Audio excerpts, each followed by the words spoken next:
আমার ছোট্ট মনে একটা ছোট্ট সাদা কালা প্রশ্ন।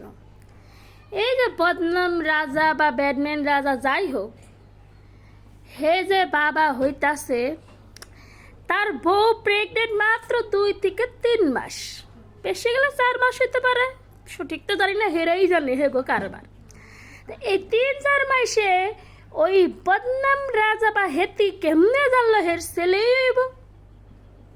কেমনে জানলো? আমি বুঝলাম না বিষয়টা। মানে হে কি আগের থেকে গবেষণা করে রাখছে হের ছেলেই হবে? বাবা তুমি ভালোভাবে আইসো পৃথিবীতে, ফাইজলামি নাকি? আবার মহারানী, আমার প্রথম ভালোবাসা, মানে লজ্জা নাই, এখন সরব লজ্জা কিচ্ছু নাই। সরব লজ্জা খাইয়া পয়সে মহারানী আর কয়টা থাকবো?